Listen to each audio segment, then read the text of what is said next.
Selamat berjumpa lagi. Mari belajar bersama. Jangan lupa untuk subscribe, komen, dan share-nya ya. Terima kasih.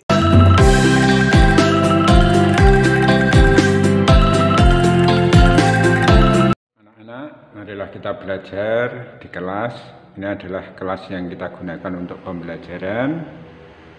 Sangat nyaman, sangat indah, dan bagus sekali. Semoga besok Anda bisa belajar dengan baik di sini. Ini adalah kelas kalian. Ini mejanya sudah tertata rapi, bersih, sehat.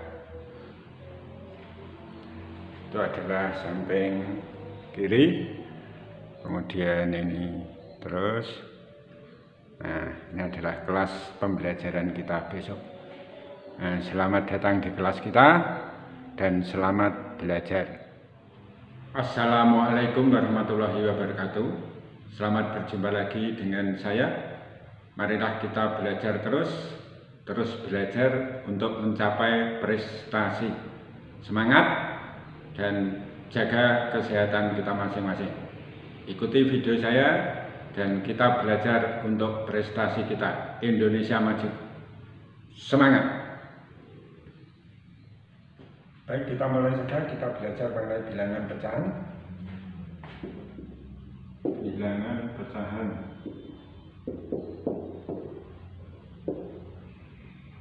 Nah, sebelum kita belajar lebih lanjut mengenai bilangan pecahan, kita akan mengingat dulu apa saja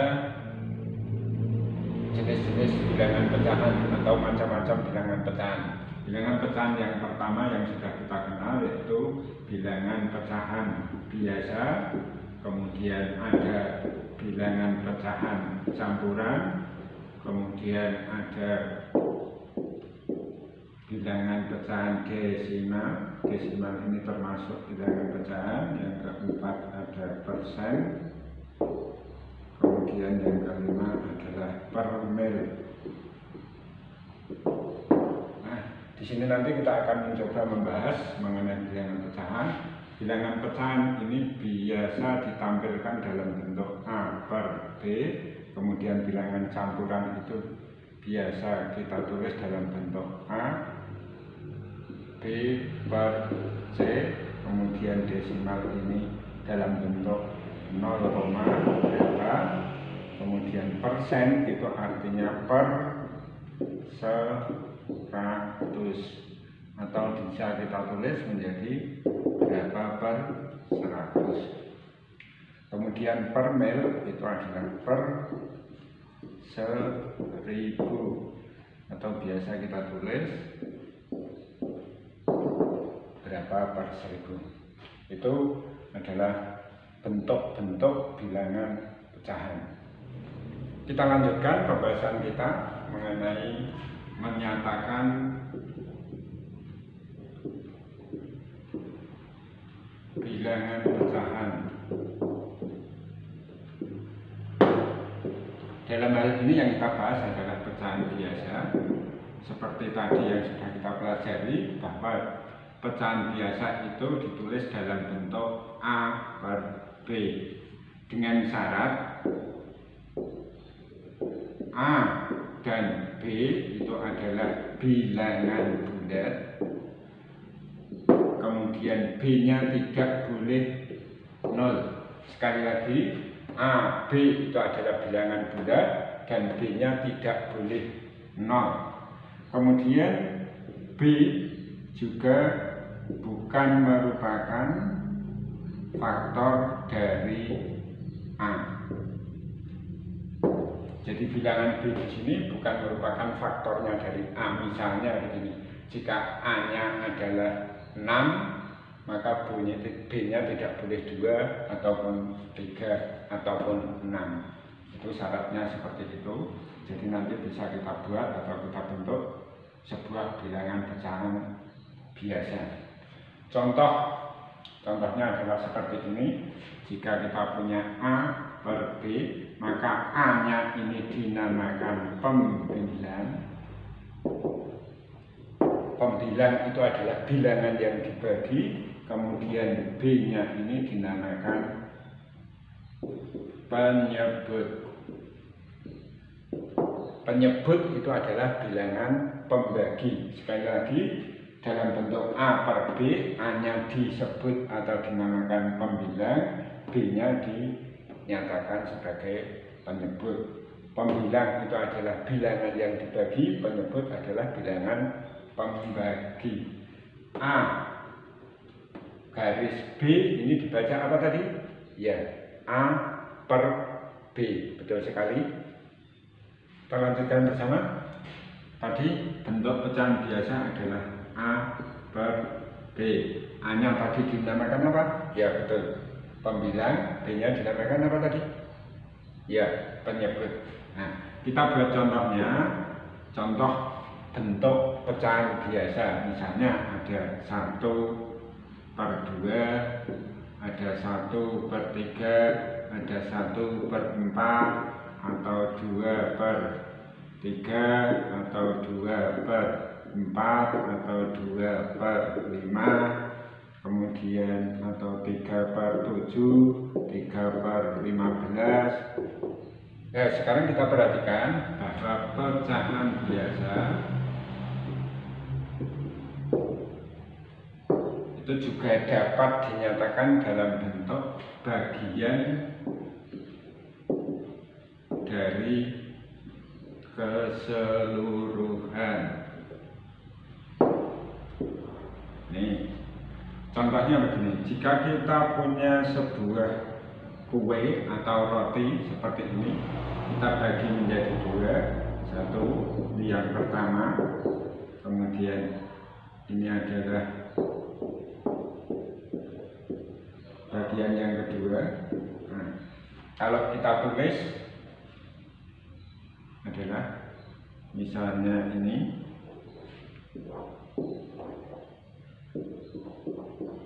bagian yang pertama, ini bagian yang kedua, kita arsir yang berbeda agar dapat membedakan. Ini adalah 1 dari keseluruhan yang 2. Ini juga sama, 1 dari keseluruhannya 2. Nah, kalau kita punya sebuah kue atau roti, kemudian kita bagi menjadi 4, maka dapat kita tulis seperti ini. Ini yang pertama, ini yang kedua, ini yang ketiga, ini yang keempat. Nah, masing-masing bagian ini adalah sama. Kalau ini kita tulis misalnya, ini 1 dari 4 bagian, ini juga 1 dari 4 bagian, kemudian ini 1 dari 4 bagian, ini juga 1 dari 4 bagian. Demikian bahwa bilangan pecahan itu bisa kita asumsikan dari bagian dari keseluruhan. Ya, marilah kita lanjutkan materinya, yaitu mengenai pecahan yang senilai.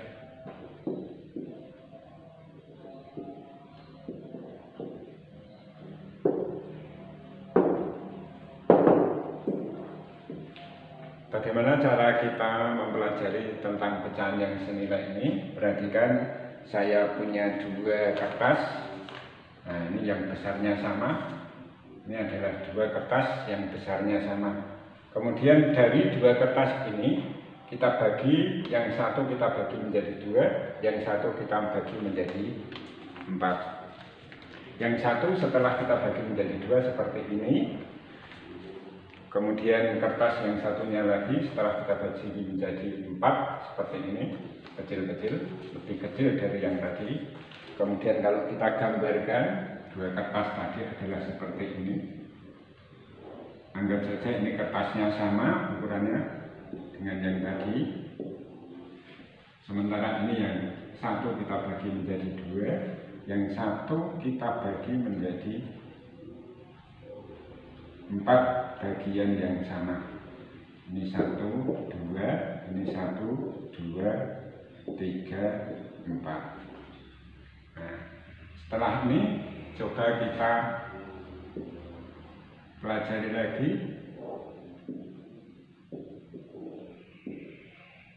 Ini yang pertama, ini yang kedua. Tadi bisa kita tulis yang pertama adalah 1 dari 2, ini juga 1 dari 2. kemudian yang kita bagi menjadi 4 menjadi seperti ini. 1, 2, 3, 4. Ini 1 dari 4, ini juga 1 dari 4, ini 1 dari 4, ini 1 dari 4. Kalau misalnya ini kita jadikan 1, maka bentuknya akan seperti ini. Nah, ini 1 dari 4, ini juga 1 dari 4. Kalau ini kita tulis semuanya adalah 2, 1, 2 dari 4. Bandingkan dengan yang ini atau dengan yang ini. Besarnya bagaimana? Ya, besarnya sama. Artinya apa? 1 dari 2 itu nilainya sama dengan 2 dari 4. Nah, sekali lagi saya ulangi, ada 2 kertas yang sama besar. Yang pertama kita bagi menjadi 2, yang kedua kita bagi menjadi 4. Akhirnya ini 1 dari 2, 1 dari 2, 1 dari 4, dan seterusnya. Kalau 1 dari 4 dan 1 dari 4 kita jadikan 1 menjadi seperti ini, 1 dan 2. Kalau ini keseluruhannya, maka 1, 2 dari 4. Nah, besarnya ini sama dengan besarnya ini. Berarti artinya nilai 1 dari 2 itu sama dengan 2 dari 4. Atau contohnya seperti ini. Nah, ini kalau kita bagi, kalau kita bandingkan, ini sama. Nah, ini 1, ini 2, ini 1. 1 dari 2, ini 2 dari 4. Nilainya sama. Itu adalah pecahan yang senilai. Kita perhatikan contoh yang lain seperti ini. Misalnya kita punya potongan 4 kayu dalam ukuran yang sama. Ingat, 4 potongan kayu yang sama ukurannya. Kalau kita gambar seperti ini.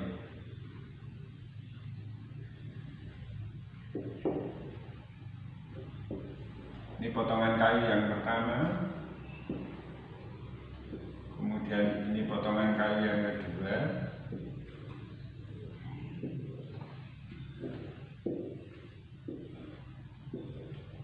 Nah, sudah tergambar. Anggap saja keempat gambar ini sama persis. Potongan kayu yang pertama kita bagi menjadi 2 bagian. Yang pertama ini, yang pertama ini yang kedua. Kemudian kayu yang kedua kita bagi menjadi 4 bagian. Ini juga 4 bagian yang sama, 1, 2, 3, 4. Kemudian potongan kayu yang ketiga kita bagi menjadi 1, 2, 3, 4, 5, 6. Potongan kayu yang ke 4 kita bagi menjadi 8 potongan yang sama persis.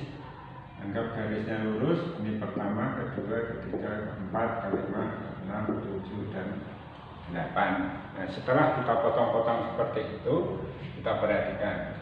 Ini yang kita hasil adalah yang pertama, ini. Yang ketiga, yang kita hasil adalah 1 dan 2. Kemudian ini 1, 2, 3, 4. Kemudian ini yang kita 3 saja, ini yang kita hasil. Ini yang kita hasil adalah 1, 2, 3, 4. Nah, kalau kita perhatikan, yang kita hasil ini adalah 1 dari 2, kemudian ini 2 dari 4, kemudian ini 3 dari 6 bagian, kemudian ini adalah 4 dari 8 bagian. Nah, coba diperhatikan gambarnya. Yang pertama, potongan kayu kita bagi menjadi 2.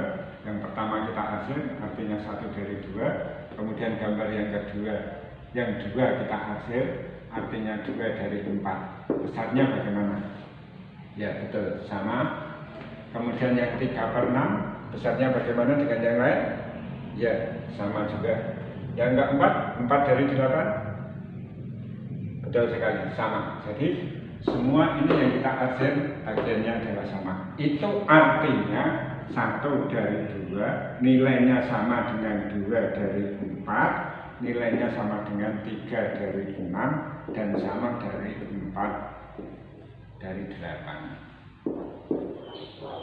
Ini semoga dipahami. Sekarang kita lanjutkan materinya, yaitu membandingkan 2 pecahan.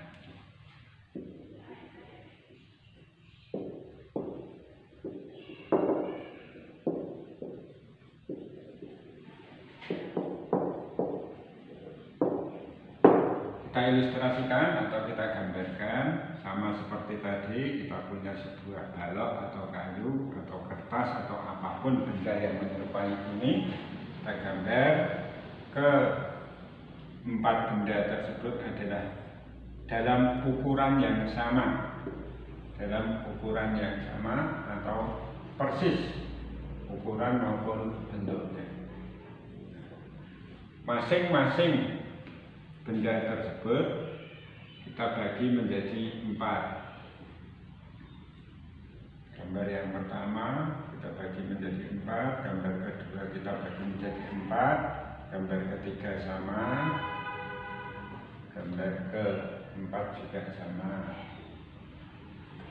Nah, sekarang perhatikan gambar yang pertama, kita arsir satu saja, satu bagian. Gambar yang kedua kita arsir 2 bagian. Gambar yang ketiga kita arsir 3 bagian, 1, 2, 3. Kemudian gambar yang keempat kita arsir 4-4-nya atau semuanya kita arsir seperti ini. Kita perhatikan, kalau yang kita arsir ini kita tuliskan dalam bentuk pecahan, maka ini adalah 1 dari 1, 2, 3, 4. 1 dari 4, atau bisa kita baca 1/4. Kemudian yang ini 1, 2. 2 dari 1, 2, 3, 4. 4. Bisa kita baca 2/4. Kemudian gambar yang ketiga 1, 2, 3. 3 dari 1, 2, 3, 4. Bisa kita baca 3/4. Kemudian yang keempat semuanya kita arsir, maka 4 dari 4. Nah, kemudian dari sini kita bisa membandingkan mana yang paling besar atau mana yang paling kecil. Nah, kita mulai dari yang paling kecil dulu. Siapa? Ya 1/4. Yang mana yang paling besar? 4/4. Dari sini maka kita bisa membandingkan mana yang lebih besar, mana yang lebih kecil. Coba kita teliti pembilangnya. Di sini 1, di sini 2, di sini 3, di sini 4. Kemudian penyebutnya di sini 4, di sini 4, di sini 4, di sini 4. Semuanya 4. Artinya apa? Penyebutnya semuanya sama. Ini bisa kita bandingkan. Ini 1, ini 2, ini 3, ini 4. Mana pecahan yang paling besar? Ya betul, 4/4. Terbesar kedua siapa? 3/4. Terbesar ketiga siapa? 2/4. Yang paling kecil siapa? 1/4. Maka dapat kita simpulkan dengan penyebut yang sama, pembilang yang lebih besar, nilainya adalah yang lebih besar. Sebaliknya, dengan penyebut yang sama, pembilang yang kecil, maka nilainya lebih kecil. Sudah jelas? Ya, terima kasih. Nah, sekarang bagaimana cara menyelesaikan membandingkan 2 pecahan yang berbeda penyebut? Contoh. Perhatikan, kalau kita punya 2 pecahan, yaitu 1/2 dan 1/3. Mana pecahan yang lebih besar? Dari sini belum bisa kita nilai mana yang lebih besar dan mana yang lebih kecil. Caranya bagaimana? Nah, kalau dalam contoh yang tadi penyebutnya adalah sama, sekarang di sini penyebutnya berbeda. Maka untuk itu harus disamakan penyebutnya terlebih dulu. Bagaimana cara menyamakan penyebut? Kita cari KPK dari penyebut tersebut. Penyebutnya adalah 2 dan 3, maka KPK dari 2 dan 3 berapa? Ya betul, 6. Berarti 1/2 kita ubah menjadi per 6, 1/3 juga kita ubah menjadi per 6. Nah, sekarang 2 kok bisa menjadi 6? Bagaimana caranya? Kita kalikan dengan 3. Ini kita kalikan 3. Maka karena penyebut dikalikan 3, maka pembilangnya juga harus kita kalikan 3. Menjadi 1 kali 3 adalah 3. Di sini juga sama, 3 menjadi 6 dikalikan berapa? Ya 2. Ini kalikan 2, maka di atas juga kita kalikan 2. 1 kali 2 menjadi 2. Dari sini penyebutnya sudah sama, maka kita bisa menentukan pecahan mana yang lebih besar. Kita lihat pembilangnya lebih besar yang mana? Nah, pembilangnya ternyata lebih besar bilangan yang pertama atau 3/6. Jadi 1/2 dan 3/6 sama, 1/3 dengan 2/6 sama. Dari sini dapat kita lihat mana yang lebih besar, 3/6, betul sekali. Maka tandanya adalah seperti ini. Kita baca 3/6 lebih dari 2/6. Nah, materi tersebut dapat Anda lihat di buku matematika Anda di halaman 34. Seperti ini, bisa kalian baca dan dipelajari lagi. Atau bisa Anda lihat juga pada buku paket di halaman 40. Ini juga bisa kita pelajari, kita jadikan buku referensi atau pedoman untuk belajar kita. Kemudian di halaman 41 di situ juga sudah ada, tinggal membaca dan memahaminya.